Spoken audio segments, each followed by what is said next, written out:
आज़ादी किस्त नंबर 16। अखबार के सफ़ाए अव्वल पर एक खबर ये थी कि पुलिस की एक पार्टी मामूल की गश्त पर थी कि पुराने किले से रॉकेट फायर होने की आवाज़ सुनकर पुलिस वाले उस तरफ दौड़े। पुलिस पार्टी जब फसील के करीब पहुंची तो कुछ लोग वहां से भागने की कोशिश कर रहे थे, जिस पर पुलिस ने ललकारा। उन लोगों ने पुलिस पर फायरिंग शुरू कर दी। जवाब में पुलिस को भी फायर खोलना पड़ा, जिसके नतीजे में एक तखरीबकार हलाक हो गया, जबकि उसके साथी जमुना के रास्ते फरार होने में कामयाब हो गए। पुलिस के मुताबिक फरार होने वाले तखरीबकारों में से कम अज कम एक के जिस्म पर 2 गोलियां लगी थी। इस खबर के साथ अली मुराद की लाश की तस्वीर भी छापी गई थी। तारिक को मुराद अली की मौत का बेहद अफसोस था, लेकिन ये इत्तला उसके लिए बाइस इत्मीनान थी कि उसके दूसरे साथियों में से कोई भी पुलिस के हाथ नहीं लगा था। लेकिन ये खतरा बहरहाल मौजूद था कि अगर मुराद अली के जानने वालों में से किसी ने उसकी तस्वीर शनाख्त करके पुलिस से रब्ता कायम कर लिया तो इस तरह पुलिस शाहरुख या दिलशेर तक पहुंच सकती थी। आसपास के इलाकों में पुलिस जबरदस्त चेकिंग कर रही है। सकीना ने उसे अखबार एक तरफ रखते देखकर कहा, उनका ख्याल है कि जख्मी तखरीबकार ने किसी प्राइवेट क्लिनिक या डॉक्टर से रब्ता कायम किया होगा या ऐसा करने की कोशिश करेगा। पुलिस पुराना किला से राजघाट तक के इलाके में वाक़ तमाम प्राइवेट क्लिनिकों और डॉक्टर से पूछताछ कर रही है। तुम्हारा ये घर भी गालिबन इसी इलाके में आता है।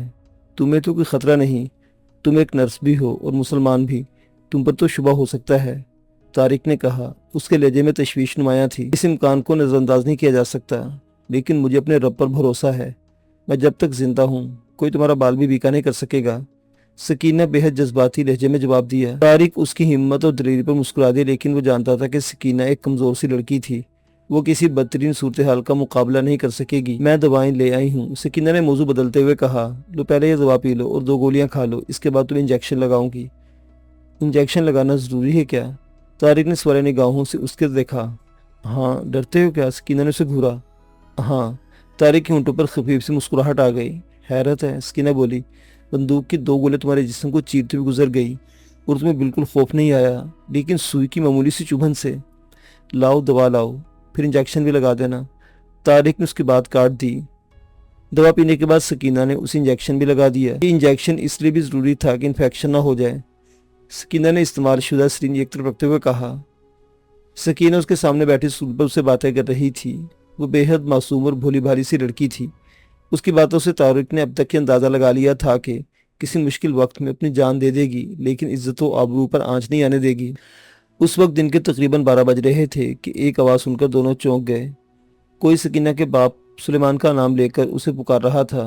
ये रघु है, रघुमल। अपने आप को लाल मंदिर का पुजारी कहता है, लेकिन एक नंबर का शैतान। जवान और हसीन लड़कियों को देखकर इसकी राल टपकने लगती है। इसकी इन्हीं हरकतों की वजह से इसे मंदिर से निकाला जा चुका है। चंद महीनों से इसी गली में रह रहा है। कभी कभार बाबा के पास आकर बैठ जाता है। तुम आराम से लेटे रहो, मैं देखती हूँ ये इस वक्त क्यों आया है। हालांकि इसे अच्छी तरह मालूम है कि बाबा इस वक्त घर पर नहीं होता। सगीना ने सरगोशियाना लहजे में कहा और उठकर कमरे से बाहर निकल गई। उसने जाते हुए दरवाज़ा बंद कर दिया था। तारिक की पेशानी पर सलवटें से उभर आई। वो सोच रहा था कि कहीं इस पुजारी को यहाँ उसकी मौजूदगी का शुबा तो नहीं हो गया। इसने अपनी तमाम तवज्जो आवाज़ों की तरफ मबजूल कर दी। क्या बात है पंडित जी?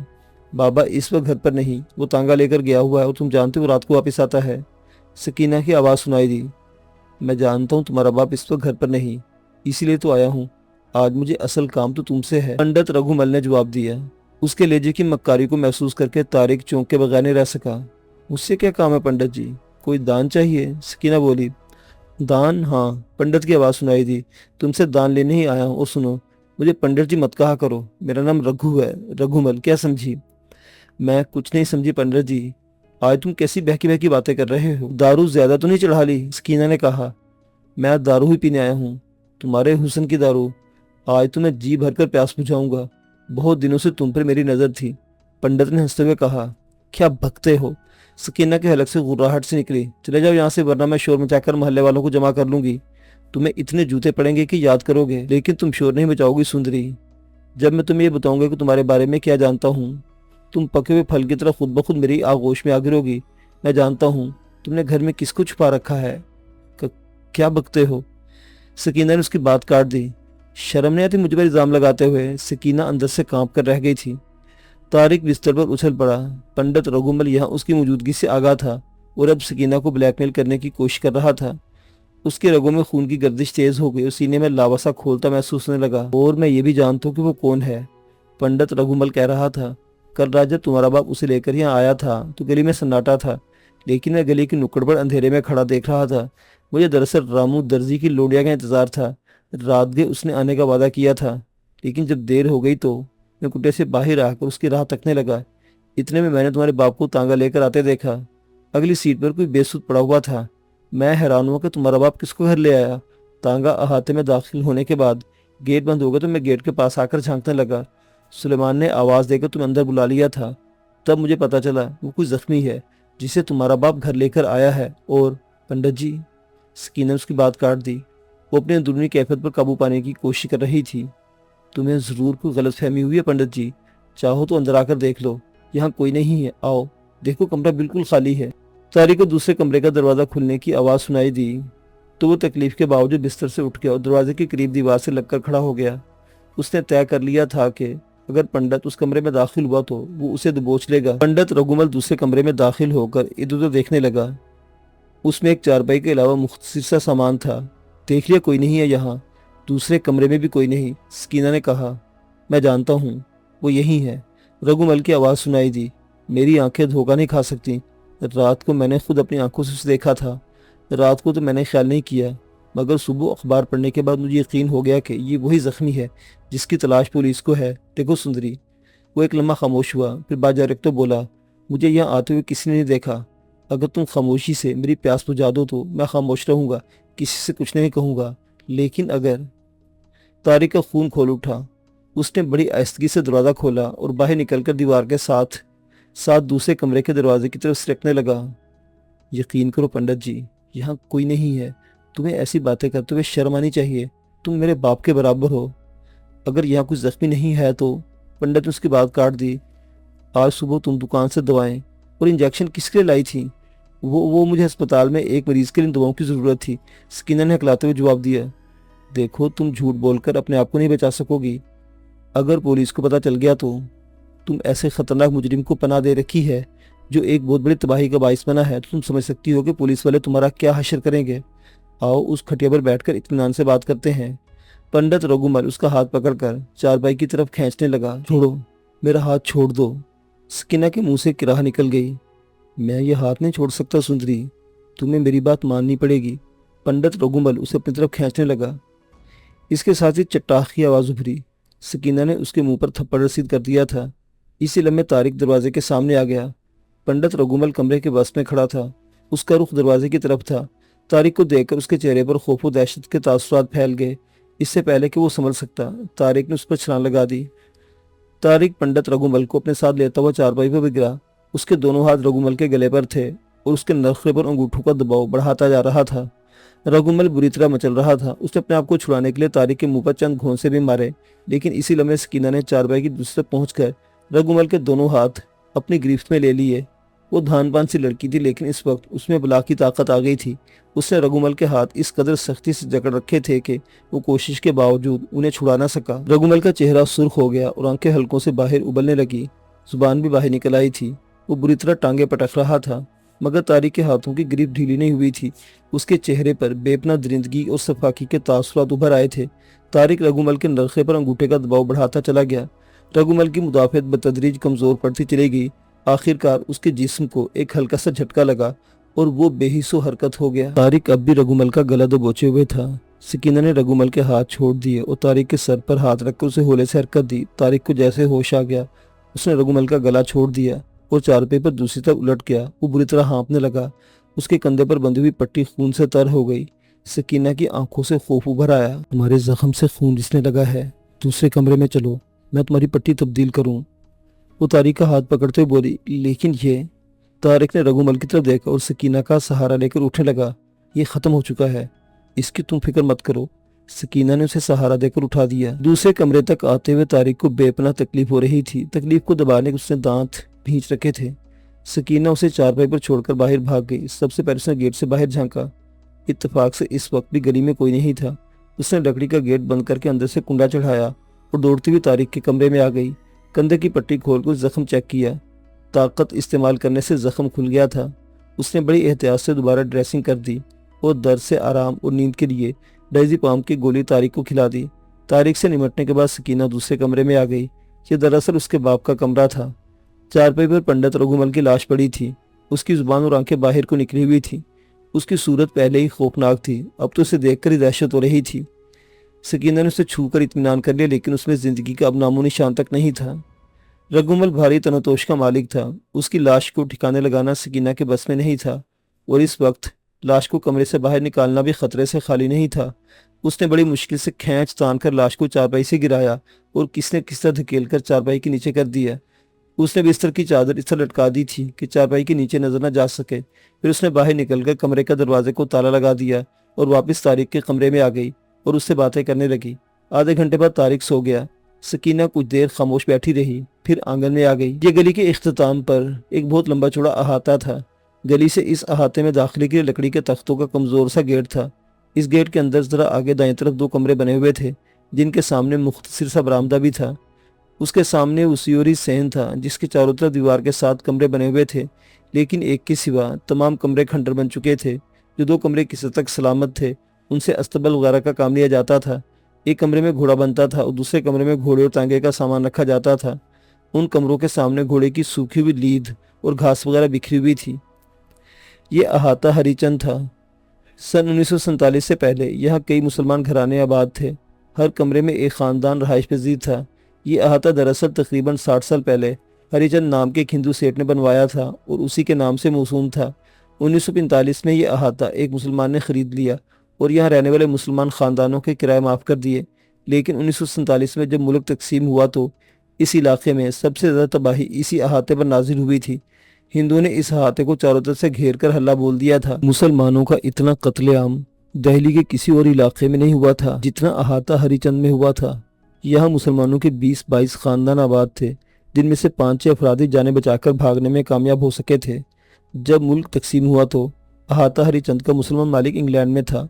वो कई साल बाद वापस आए तो पता चला कि इस अहाते पर एक हिंदू काबिज हो चुका है और वो किसी तरह भी ये जायदाद उस मुसलमान मालिक के हवाले करने को तैयार नहीं था। मुसलमान सेठ को मजबूरन अदालत का दरवाज़ा खटखटाना पड़ा। दिल्ली और हिंदुस्तान के कई शहरों में ऐसी जायदादें मौजूद थीं जिन्हें मुसलमान छोड़ गए थे। ऐसी जायदादों को मतरूका इमलाक करार दे दिया गया था, लेकिन अहाता हरिचंद का शुमार मतरूका इमलाक में नहीं हो सकता था क्योंकि उसका मालिक मौजूद था और हिंदुस्तान का शहरी था। अदालत के फैसले के मुताबिक ये अहाता उस मुसलमान के हवाले कर दिया गया। अहाता हरिचंद में कभी जिंदगी की चहल पहल हुआ करती थी, लेकिन अब वीरान हो चुका था। कमरे खंडर बन गए थे। इस अहाते का मुसलमान मालिक यहाँ प्लाजा बनाना चाहता था, लेकिन जिंदगी ने उसे मोहलत नहीं दी। उसके इंतकाल के बाद ये जायदाद उसके बेटों के नाम मुंतकिल हो गई, जो शुरू ही से लंदन में रहाइश पजीर थे। हिंदुस्तान से उन्हें कोई दिलचस्पी नहीं थी। उन्होंने ये अहाता अपने बाप के पुराने खिदमतगार लुकमान को सौंप दिया। सुलेमान उसका बेटा था। लुकमान तांगा चलाया करता था। उसने इस अहाते को अपना मस्कन बना लिया। लुकमान के बाद ये अहाता सुलेमान की तहवील में आ गया। बाप का तांगा भी उसने संभाल लिया था। वो सिर्फ 2-4 जमातें ही पढ़ सका था। उसकी शादी बाप की ज़िंदगी में हो गई थी। सिर्फ एक बेटी थी। बीवी के इंतकाल के बाद उसने बेटी को माँ का प्यार भी दिया और बाप की शफकत भी। उसने बेटी को मैट्रिक तक तालीम दिलाई। उसकी ख्वाहिश के मुताबिक उसे नर्सिंग में दाखिला दिलवा दिया। सुलेमान एक शरीफ इंसान था। गली में चंद घर मुसलमानों के भी थे और सुलेमान की दोस्ती सभी से थी, मुसलमानों से और हिंदुओं से भी। दिल्ली में कई मरतबा हिंदू मुस्लिम फसादात हुए थे।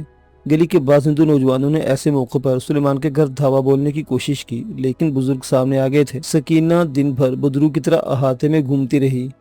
उसका बाप सुबह गया रात को आता था और सकीना अक्सर अकेली रहती थी। उसे कभी खौफ महसूस नहीं हुआ था, लेकिन आज खौफ से उसका दिल कांप रहा था। वो अच्छी तरह जानती थी कि उसका बाप रात के अंधेरा फैलने से पहले कभी नहीं आएगा। इसके बावजूद वो बार बार गेट पर जाकर बाहर झांकती। कभी उस कमरे के बंद दरवाजे को देखती जहां पंडित रघुमल की लाश पड़ी थी, और कभी तारिक वाले कमरे में झांक कर देखती। गोली के असर से तारिक गहरी नींद सो रहा था। सकीना ने उसे हिलाने जुलाने की कोशिश नहीं की। उसके ख्याल में तारिक के लिए आराम बेहद ज़रूरी था और ये आराम उसे नींद ही में मिल सकता था। सकीना की बेचैनी बढ़ती जा रही थी। उसके घर में एक हिंदू पंडित की लाश थी और ज़ख्मी तारिक था, जिस पर कानून को सबसे ज़्यादा मतलूब था। हिंदू पंडित की लाश और तारिक। सकीना उसके बाप के लिए मौत के परवाने की हैसियत रखते थे। शाम के साए ढल गए। सकीना के दिल की धड़कन कुछ और तेज़ हो गई। तारिक उस वक्त तक जाग चुका था। उसका सर बोझल हो रहा था। सकीना ने उसे चाय बनाकर दी और खुद भी उसके सामने बैठकर चाय पीने लगी। क्या बात है सकीना, तुम बदहवास और परेशान नजर आ रही हो, तारिक ने उसके चेहरे पर नजरें जमाते हुए कहा। वो पंडित की लाश उसी कमरे में पड़ी है और बाबा अभी तक नहीं आया, सकीना ने खौफजदा लहजे में कहा। ओह, तारिक के हाथ से चाय की प्याली छलक गई। उसे तो मैं भूल ही गया था। तुम्हारा बाबा आमतौर पर किस वक्त आ जाता है? मेरा ख्याल है घंटे आधे घंटे में आने वाला होगा, लेकिन मुझे अजीब सी वहशत हो रही है, सकीना बोली। मेरा ख्याल उस पंडित ने ठीक ही कहा था। उसे यहाँ तक आते हुए किसी ने नहीं देखा। अब उसके बारे में कभी कोई नहीं जान सकेगा कि वो कहाँ गया। परेशान होने की ज़रूरत नहीं। तुम्हारा बाबा आ जाए तो लाश को ठिकाने लगाने के बारे में सोचते हैं। तुम इस सिलसिले में क्या कर सकते हो? सकीना ने उसको देखते हुए कहा। तुम जख्मी हो और बाहर भी नहीं जा सकते। कोई मशवरा तो दे सकता हूँ, तारिक ने जवाब दिया। पता नहीं आज बाबा कहाँ रह गया। सकीना झुंझुलाती हुई उठकर कमरे से बाहर आ गई। शाम ढलने के बाद खुनकी में अगरचे इजाफा हो गया था, लेकिन सकीना पर खौफ किसी कैफियत आ रही थी और वो बाकायदा कांप रही थी। अचानक गली में तांगे की आवाज़ सुनाई दी और सकीना वहशन अंदाज में गेट की तरफ दौड़ी। उसने गेट खोलकर बाहर झांका। उसके बापी का तांगा था। गली के बच्चे तांगे पर चढ़े हुए थे, कुछ सीटों पर बैठे हुए थे, कुछ पायदानों पर खड़े थे और दो तीन लड़के साथ साथ भाग रहे थे। सकीना गेट खोलने के बजाय सामने खड़ी हो गई। तांगा रुक गया। गेट खोलो बेटी, कोजवान की सीट पर बैठे सुलेमान ने कहा। पहले इन्हें उतारो बाबा। सकीना ने बच्चों की तरफ इशारा किया, फिर खुद ही डांट डपट करके बच्चों को तांगे से उतारने लगी। जब उसे इत्मीनान हो गया कि तमाम बच्चे भाग गए हैं तो उसने गेट खोल दिया और तांगे को अंदर दाखिल होते ही दोबारा बंद कर दिया। सुलेमान तांगे को वसी और इस अहाते के आखिरी सिरे पर ले गया, जहाँ तवीला बना हुआ था। उसने तांगा रोका ही था कि सकीना दौड़ती पहुंच गई। परेशान क्यों हो बेटी, मेहमान तो खैरियत से है ना? सुलेमान से तांगे ने पूछा। यह तारीकी थी। सकीना का चेहरा अगरचे साफ नजर नहीं आ रहा था, लेकिन सुलेमान ने उसकी हरकतों से उसकी परेशानी का अंदाजा लगा लिया। मेहमान तो खैरियत से बाबा, लेकिन वो पंडित। सकीना कहते कहते रुक गई। पंडित? कौन पंडित? दोपहर को पंडित रघुमल यहाँ आया था। उसे यहाँ तारिक की मौजूदगी का पता चल गया था। उसकी मौजूदगी को राज में रखने के लिए मेरी इज्जत का सौदा करना चाहता था। उसने मुझ पर हाथ डाला था, लेकिन तारिक ने उसे मार डाला। उसकी लाश वहाँ पड़ी है, तुम्हारे कमरे में। यही बात मुझे खौफजदा किए दे रही है। समझ नहीं आता अब क्या करूँ। सकीना ने रुक रुक उसे बताया। उसका लहजा कपकपा रहा था। उस कुत्ते की ये मजाल। सुलेमान ने दांत कचकचाए। तारिक ने बहुत अच्छा किया है। उसकी जगह अगर मैं होता तो उसकी बोटियां काट कर कुत्तों को डाल देता। वो तांगे में घोड़े को जूता छोड़कर कमरे में आ गया। उसे देखकर तारिक के होंठों पर अफसुर्दा सी मुस्कुराहट थी। सुलेमान ने सबसे पहले तारिक की खैरियत दरियाफ्त की, फिर सकीना की तरफ तुज्जो हो गया। कहाँ है उस हरामी की लाश? उसे तांगे में डालकर किसी वीरान सड़क पर फेंक आता हूँ। कुत्ते नोचते रहेंगे उसे रात भर। ये जोश का नहीं होश का वक्त है बाबा, तारिक ने कहा। तुम अभी आए हो, अभी सवेरा है। तांगा लेकर वापस जाओगे तो गली के लोग शक करेंगे। तांगे में लाश छुपाना आसान नहीं होता। हो सकता है किसी की नज़रों में आ जाए, जिस तरह बना बनाया खेल बिगड़ जाए। तो फिर क्या किया जाए? सुलेमान ने सवाले निगाहों से उसके देखा। तुम दिन भर के थके हुए हो, कुछ देर आराम कर लो। मेरा ख्याल है अगर इस पंडित की लाश को इसी हवेली में किसी जगह दबा दिया जाए तो किसी को पता नहीं चलेगा, तारिक ने कहा। ख्याल तो तुम्हारा ठीक है, सुलेमान पुरसोच लहजे में बोला। इस अहाते में बड़ी जगह है। 45 साल पहले यहाँ दर्जनों बेगुनाहों का खून बहाया गया था। जब इस हवेली ने बेगुनाहों के खून की होली देखी है तो क्या अपनी मिट्टी में एक पापी की लाश को जगह नहीं दे सकेगी? तुम जाकर पहले घोड़े को खोलो। बेचारा जानवर सुबह से तांगे में जुटा हुआ है। इसके बाद खाना वगैरह खाओ। रात का कुछ हिस्सा गुजर जाने दो तो लाश को ठिकाने लगा दिया जाएगा। सकीना तुम जाकर खाना बनाओ। आज तो तुमने मुझे भी खाना नहीं पूछा और मुझे यकीन है तुमने खुद भी नहीं खाया होगा। तुम दिन भर सोते रहे। मैंने तुम्हें जगाना मुनासिब नहीं समझा था, क्योंकि तुम्हारे लिए आराम बेहद ज़रूरी है और मुझे भूख ही नहीं थी। अब मैं रोटी पकाती हूँ, सकीना ने जवाब दिया। मेरे साथ आओ बेटी, सुलेमान ने कहा। मैं मेहमान के लिए कुछ फल लाया हूँ। तुम तांगे से फलों का थैला ले आओ। मैं घोड़े को खोलकर दाना वगैरह डालता हूँ। वो दोनों कमरे से निकल गए। कुछ देर बाद सकीना ने फलों वाला थैला लाकर ड्रेसिंग टेबल पर रख दिया और बावर्ची खाने में चली गई। छोटा सा बावर्ची खाना बरामदे के आखिरी सिरे पर बना हुआ था। तकरीबन 45 मिनट बाद वो तीनों खाना खा रहे थे। तारिक तकिए के सहारे बैठा हुआ था। खाने के बाद भी सुलेमान उसी कमरे में बैठा रहा। उसने अपना कमरा खुलवाकर पंडित रघुमल की लाश देखने की कोशिश नहीं की थी। वो तारिक को शहर की सूरत हाल से आगाह कर रहा था। पुलिस पूरे शहर में दंदनाती फिर रही थी। जगह जगह चेकिंग हो रही थी। सैकड़ों मुसलमान और सिखों को गिरफ्तार किया जा रहा था, लेकिन गिरफ्तार होने वालों की ज़्यादा तादाद मुसलमानों पर मुश्तमिल थी और उनमें भी अक्सरियत उन लोगों की थी जिनका कश्मीर से कोई ना कोई ताल्लुक था। सुबह के अखबार में बताया गया था कि पुराने किले से फौजी कैंप पर राकेट बरसाने वाले पुलिस के मुकाबले के बाद अपने एक साथी की लाश छोड़कर फरार हो गए थे और उनका एक साथी जख्मी भी हो गया था। सुलेमान की रिपोर्ट के मुताबिक पुलिस शहर के तमाम डॉक्टरों से पूछताछ कर रही थी, लेकिन अंदाज़ा लगाना मुश्किल था कि पुलिस की इस कार्रवाई का नतीजा क्या रहा। तारिक दिल ही दिल में अपने साथियों की खैर आफियत की दुआएं मांगता रहा।